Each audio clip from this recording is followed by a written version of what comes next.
মার্চের 1 তারিখে তো রামকৃষ্ণ ঠাকুরের জন্মতিথি ছিল, আমরা তো রামকৃষ্ণ মিশনে গেছিলাম। তো পরে আমি আমার হাজবেন্ড আমরা হচ্ছে কয়েকটা বই কিনছি মিশন থেকে।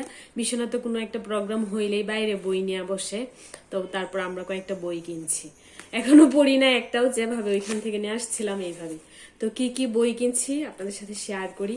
ছোট্ট ছোট্ট কিউট কিউট বই, ছোট ছোট বইগুলো দেখতে আমার অনেক ভালো লাগে। এর চেয়েও ছোট বই আছে ওই মিশনে, অনেক ভালো লাগে এগুলা দেখতে। কিছু বেশিরভাগই ওই সিলেক্ট করছে কোনটা কিনবে না কিনবে, আর 1-2টার মতো আমি সিলেক্ট করছি। এটা হচ্ছে অমৃত বাণী, রামকৃষ্ণ সারদা দেবী ও স্বামী বিবেকানন্দের বাণী সংকলন। এই বইটা খুবই পাতলা আর ছোট্ট ছোট্ট। এটা হচ্ছে ভগবান লাভের পথ, এটা হচ্ছে স্বামী বিবেকানন্দের। তারপর এটা হচ্ছে দৈনন্দিন সমস্যা ও তার সমাধান, স্বামী সুমেশ্বরানন্দ এটা। তারপর এটা হচ্ছে মহাজীবন ও বাণী, এটা ঠাকুরেরই নাকি বুঝতে পারতেছি না এটা কার।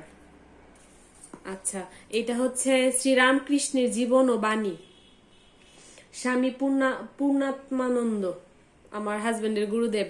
এর জন্য সে এটা নিছে, বলতেছে যে আমার গুরুদেবের বইটা যেহেতু এটা নেই।